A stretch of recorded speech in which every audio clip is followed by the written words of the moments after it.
আসসালামু আলাইকুম ওরহমতুল্লাহ। সুপ্রিয় শিক্ষার্থীবৃন্দ, আশা করি তোমরা সবাই ভালো আছো। এই ভিডিওটা তৈরি করছি নবম শ্রেণীর শিক্ষার্থীদের জন্য। 2024 সালের নবম শ্রেণীর ইংরেজি বইয়ের অষ্টম অধ্যায়ের 112 থেকে 114 পৃষ্ঠার সমাধান নিয়ে আজকে আলোচনা করব।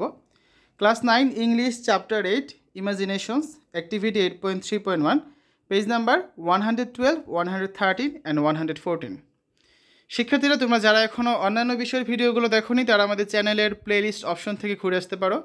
সেখানে তোমরা নবম শ্রেণীর বাংলা, ইংরেজি, গণিত, বিজ্ঞান, ডিজিটাল প্রযুক্তি, স্বাস্থ্য সুরক্ষা, জীবন ও জীবিকা, ইসলাম শিক্ষা, শিল্প ও সংস্কৃতি এবং ইতিহাস ও সামাজিক বিজ্ঞান প্রত্যেকটা বিষয়ের জন্য আলাদা আলাদা করে প্লেলিস্ট পেয়ে যাচ্ছ। এখান থেকে তোমাদের যার যে বিষয়ের ভিডিও দরকার খুব সহজেই তোমরা দেখে নিতে পারবে। 8.3.1 Read the following notes on imagery, simile, as, like, metaphor and do the activities that follow. Imagery, simile, as, like এবং মেটাফোর বিষয়ক নিচের নোটটি পড়ো এবং পরে কাজগুলো করো। প্রথমে যেটা আছে ইমেজারি, মানে এটা অর্থ হচ্ছে কি? এটা অর্থ হচ্ছে উপমা, ঠিক আছে? Firstly let's reflect on our learning of imagery in grade 8। প্রথমত অষ্টম শ্রেণীতে উপমা বিষয়ে আমরা যা শিখেছি তা নিয়ে চিন্তা করি, এসো। Imagery is a language used by poets, novelists, and other writers to create images in the minds of readers through their senses. উপমা হচ্ছে কবি, উপন্যাসিক এবং অন্যান্য লেখক কর্তৃক ব্যবহৃত ভাষা যা পাঠকদের মনে তাদের অনুভূতির ভেতর দিয়ে কোনো একটা ছবি বা একটা প্রতিবিম্ব তৈরি করে। Usually in writing, the authors use visual, auditory, olfactory, gustatory and tactile imageries that deal with the 5 basic human senses, namely sight, hearing, smell, taste and feel or touch. সাধারণত লেখালেখিতে লেখকগণ দৃশ্যগত, শ্রবণ সংক্রান্ত, ঘ্রাণ সংক্রান্ত, স্বাদ সংক্রান্ত এবং স্পর্শ সংক্রান্ত উপমা ব্যবহার করেন যা মানুষের 5টি মৌলিক অনুভূতির সাথে কাজ করে, যথা দর্শন, শ্রবণ, ঘ্রাণ, স্বাদ এবং অনুভূতি বা স্পর্শ, ঠিক আছে? Both similes and metaphors are two forms of imagery that the authors use to allow the readers to clearly see, touch, taste, smell and hear what is happening in a literary text. সিমিলে মানে সাদৃশ্য এবং metaphor অর্থাৎ রূপক, এই দুটি হচ্ছে উপমার ধরন যা পাঠকদের সাহিত্যাংশে কী ঘটছে তা স্পষ্টভাবে দেখতে, স্পর্শ করতে, স্বাদ নিতে, ঘ্রাণ নিতে এবং শুনতে দেবার জন্য লেখকগণ ব্যবহার করে থাকেন। Now read the imagery, simile and metaphor again. এখন উপমা যেমন সিমিলে এবং মেটাফোর পুনরায় পড়ো। প্রথমে দেখব আমরা সিমিলে মানে সাদৃশ্য। A simile is a figure of speech and it is mainly used to compare two or more things that possesses a similar quality. সাদৃশ্য হচ্ছে একটি ভাষালঙ্কার যা প্রধানত একটি বৈশিষ্ট্যের 2 বা ততোধিক জিনিস তুলনা করতে ব্যবহৃত হয়। সিমিলে কথার অর্থ হচ্ছে সাদৃশ্য, ঠিক আছে? লিখে দিই। এরপর দেখো, a simile is defined as a word or phrases that compresses something to something else using the words like or as. সিমিলে মানে হচ্ছে একটি শব্দ বা শব্দগুচ্ছ যা লাইক অর অ্যাজ এই শব্দগুলো ব্যবহার করে কোনো জিনিসকে অন্য কোনো জিনিসের সাথে তুলনা করা হয়। ফর এক্সাম্পল, উদাহরণস্বরূপ, অ্যাজ হোয়াইট অ্যাজ মিল্ক দুধের মতো সাদা, ব্ল্যাক লাইক হেয়ার চুলের মতো কালো, ব্রেভ লাইক এ লায়ন সিংহের মতো সাহসী, বিজি লাইক বিস মৌমাছির মতো ব্যস্ত, অ্যাজ ফাস্ট অ্যাজ চিতা চিতার মতো দ্রুতগতির বা ক্ষিপ্ত। A simile is a powerful tool for making language more interesting, descriptive and creative. একটি সিমিলে হচ্ছে ভাষাকে আরও মজার, বর্ণনামূলক এবং সৃজনশীল করার একটি শক্তিশালী উপকরণ।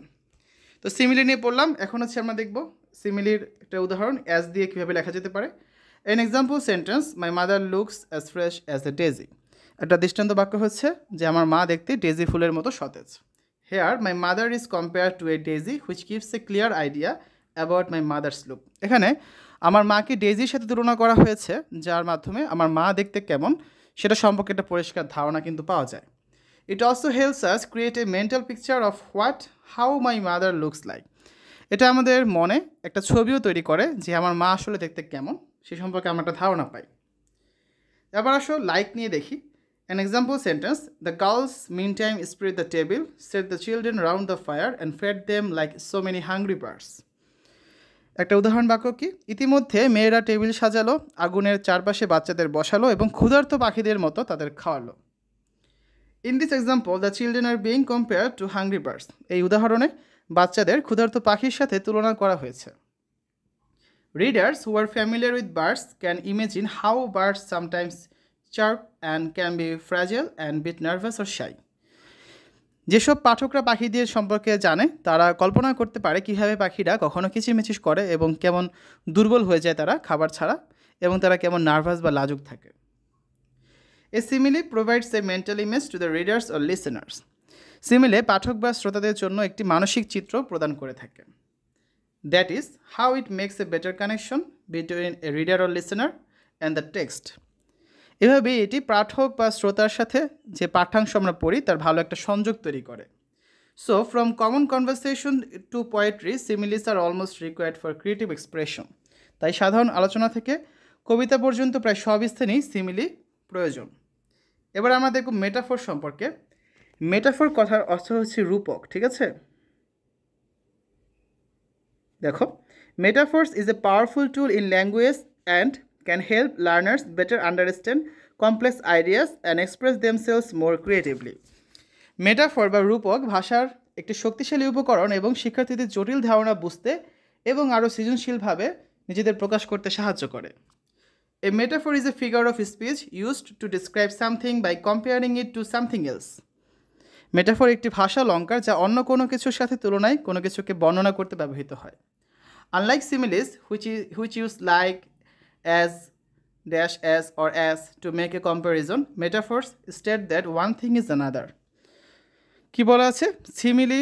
সিমিলে তুলনার জন্য like, as, dash, as or as এগুলো ব্যবহার করে বিপরীতে মেটাফোর বলে যেটি অন্য কোনো কিছু।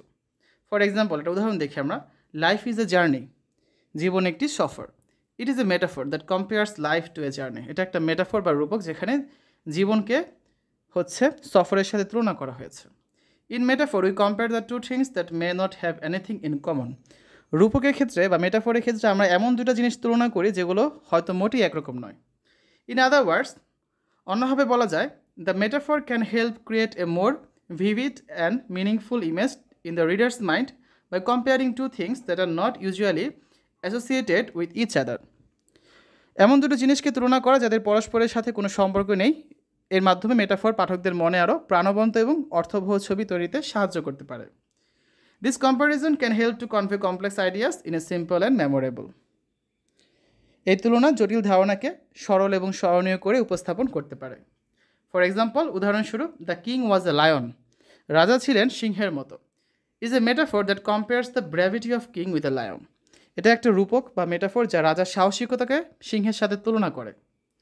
হি has a heart of stone, তার পাথরের মতো একটি হৃদয় রয়েছে। This metaphor compares someone's emotional state to an inanimate object.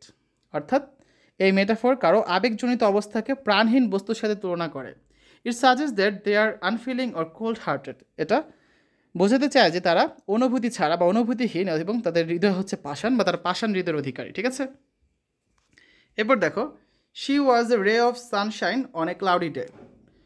সে ছিল মেঘাচ্ছন্ন দিনে সূর্যালোকের রশ্মির মতো। This metaphor compares someone's personality to a sunny day. এই মেটাফোর বা রূপক হচ্ছে কারো ব্যক্তিত্বকে রৌদ্রোজ্জ্বল দিনের সাথে তুলনা করে। It suggest that they bring joy and happiness to others. এটা বলে যে তারা অন্যের জন্য আনন্দ এবং খুশি বয়ে আনে। Again, life is a roller coaster. জীবন হচ্ছে একটা রোলার কোস্টারের মতো। This metaphor compares life to a roller coaster ride. এই মেটাফোর জীবনকে রোলার কোস্টারে চড়ার সাথে তুলনা করে। It suggest that it has ups and downs and can be both exciting and scary. এটা বলে যে বা এটা বোঝায় যে এটার উত্থান পতন রয়েছে, যেমন রোলার কোস্টারের উত্থান পতন রয়েছে, একবার হচ্ছে উপর থেকে নিচে নামে, নিচ থেকে উপরে হয়, এবং উত্তেজনাকর ও ভীতিকর দুটি হতে পারে। রোলার কোস্টারে যখন আমরা উঠি আমাদের কিন্তু একটা এক্সাইটিং মোমেন্ট কাজ করে ভিতরে, আবার আমরা কিন্তু পাশাপাশি ভয়ও পাই, এটা ফিয়ার কাজ করে, ঠিক আছে? সো জীবনকে হচ্ছে রোলার কোস্টারের সাথে তুলনা করা যেতে পারে। তো এই ছিল আজকে আলোচনা। আগামী ক্লাসে আমরা হচ্ছে অ্যাক্টিভিটি 8.3.2 নিয়ে আলোচনা করব। First, read the short text on the calibrated poet Emily Dickinson. Then in pairs recite one of her imaginative poems, hope is the thing, with figures in pairs. Later recite the poem for the whole class. এই যে activity আছে এটা হচ্ছে আমরা আগামী ক্লাসে ডিটেলসে আলোচনা করব, ঠিক আছে? তো শিক্ষার্থীরা এতক্ষণ তোমরা দেখলে class 9 English chapter 8 activity 8.3.1 imaginations page 112, 113 and 114। তো আশা করি ভিডিওটা তোমাদের কাছে ভালো লেগেছে। পরবর্তী পর্বগুলো দেখার আমন্ত্রণ জানিয়ে আজ এখানে বিদায় নিচ্ছি। আল্লাহ হাফেজ।